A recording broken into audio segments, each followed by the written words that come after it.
Time now to check in again with 35th District Representative Dan Griffey. Good morning, Dan. How you doing?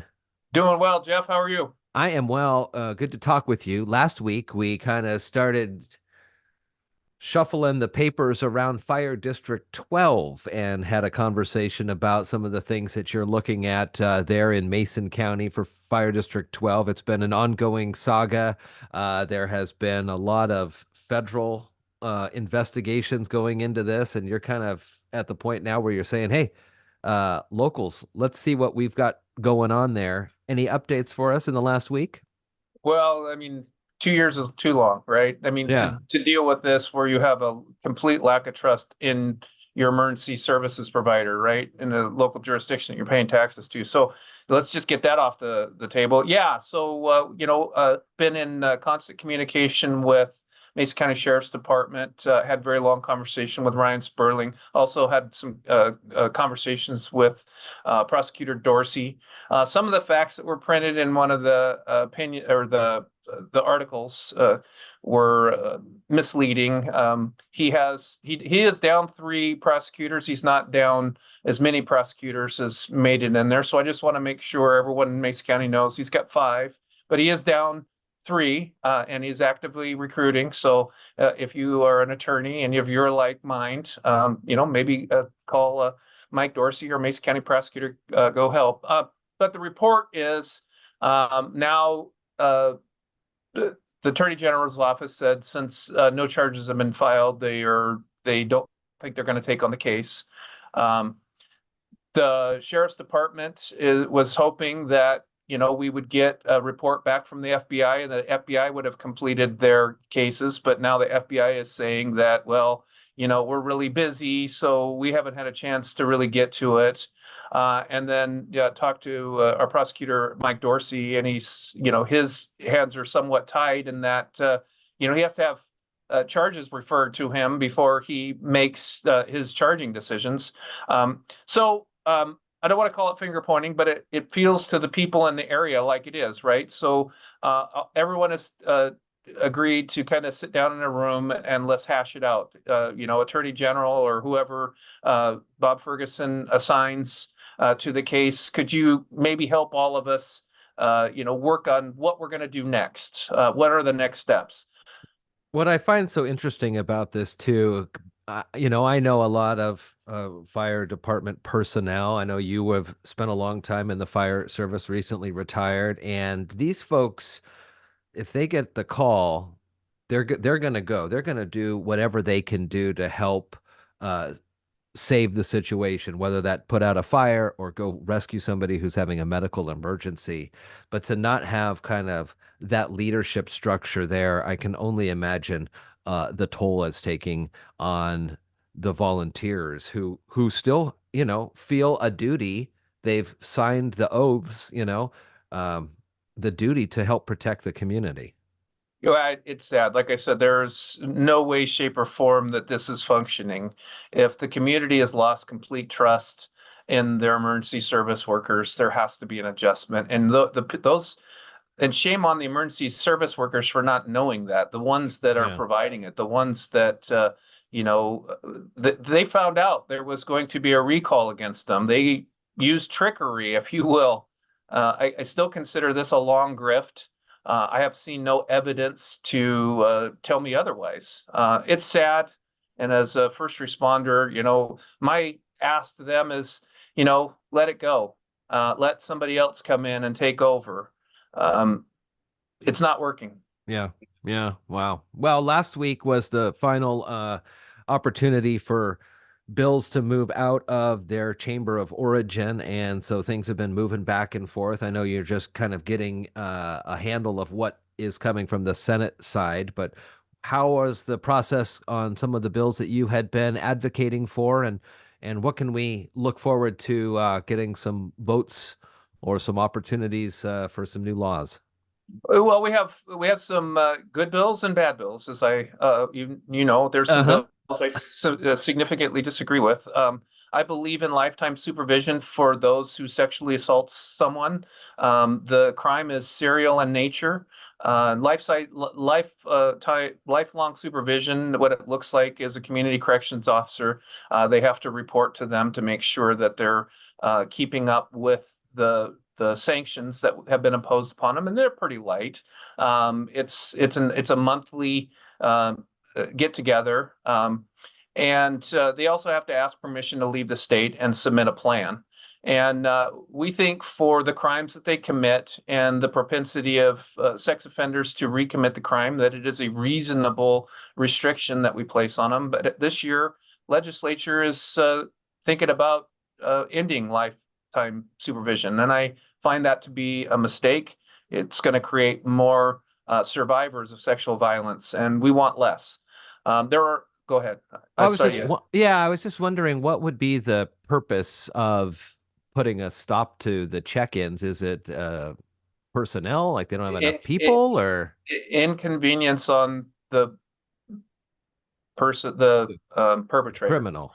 Yeah, because they're concerned that they have to ask permission to leave the state and that they have done their time in incarceration, that society doesn't have the right any longer to supervise them. Um, we think we do, and we think we should. And again, it's important that we employ those tools that would keep our loved ones safe in the community, or safer in the community. And I believe this weakens public safety. Yeah.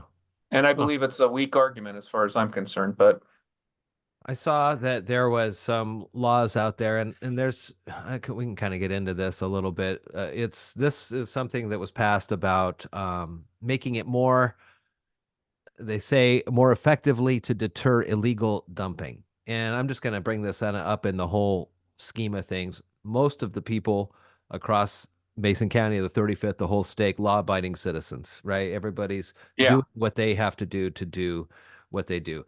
And then, and I'm not saying that illegal dumping is a good thing, because it's not. It's against the law and it adds to trash. But, when people see folks out there blatantly shirking the laws, where's the incentive for regular people to stay, to follow the rules? You know what I'm trying to say here? yeah, It's disheartening, and I know there's a struggles and there's a backstory to everybody, but seeing people in parks or in non-trespassing areas and this and this and that, and doesn't seem like there's any recourse towards those folks, yet there's bill upon bill that punish kind of the ones who seem to keep their nose clean 98% of the time. Does that yeah. make any sense? Well, I mean, absolutely. The people are, on both sides of the fence when it comes to gun control laws. So legal law-abiding gun owners in Washington State are now going to be faced with having to do a background check before they can buy ammunition. They're being forced to buy special gun insurance on their homes, and they're also being forced to uh, limit the amount of ammunition that they can buy at any one time. Um, these are all law-abiding people, Jeff. We make excuses in Washington State too often for those people who don't follow the law. It is absolutely inexcusable to dump garbage in our beautiful forests that we have in the 35th district. Yeah. We have many measures that we have tried to employ to go after them, and that the big dumping areas that we would put game cams out, and that we would aggressively try to find them and hold them accountable. However, the majority party here doesn't want to hold them accountable, and I think you're absolutely right. There is an apathy from the people that are law abiding, that have a moral compass and follow that moral compass every day. I think it it makes them ask the question, why? Why do I do that? And I think that is very astute for you to bring up. I do it. I follow the law because, well, I'm just that guy, right? My family taught me that to live in a civil society, you must be civil. So I will treat people civil. Even people that wrong me, I will do my best to treat them civilly. However, they should be held accountable. They make excuses here, the majority party does, for vehicle theft. Well, that's a victimless crime, is how they like to portray it. I don't find it a victimless crime when somebody works their tail off to get the money to purchase nice things for themselves. You can't have it. You shouldn't be able to just have a political party or a majority or whatever say that we get to go completely against societal norms and societal rules. Well, because they needed it.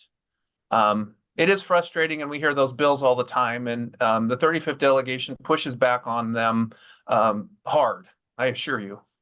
And it's not like, someone is going to say, well, these people are these folks here are sleeping on the side of the road, and so now I'm going to go Grand Theft Auto. It's not, Yeah. but it's kind of like what we talked about too, the single broken window. The one, Yes. so one time maybe somebody does something, flies out the window and they go, meh, oh well, what's the harm?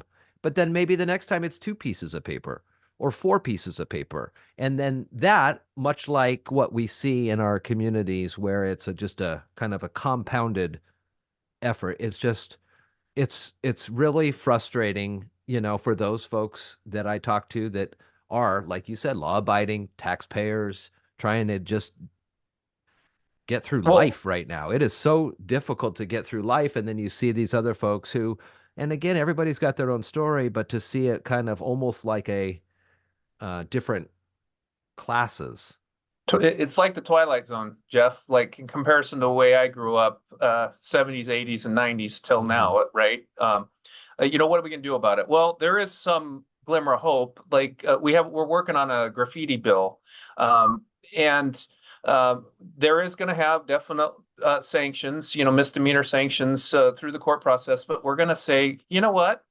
You're going to go clean up the graffiti. I mean, that's how we used to handle it. And for some reason, we stopped doing that. But now, you're going to do 25 to 40 hours of community service, depending on the crime you committed. And then maybe through some hard work and pride and ownership, you might change some people's way of thinking. And then, it doesn't hurt to have, people, the motoring public driving up and down the road, seeing people in orange either sandblasting or pressure washing or scrubbing with a scrub brush, fixing what they did because it was their responsibility. And we should teach that you need to take ownership of your responsibility like we do to our children, yeah. for our children. Well, I know you and I could talk about this all day, so we'll put it here and come back next week and see what else has been moving through the state capitol here in this short session. 35th District Representative Dan Griffey is online. We'll put the links to his website as well. Dan, good to talk with you. Good to see you, buddy. Nice talking to you, Jeff. You have a Uh, nice week. you too.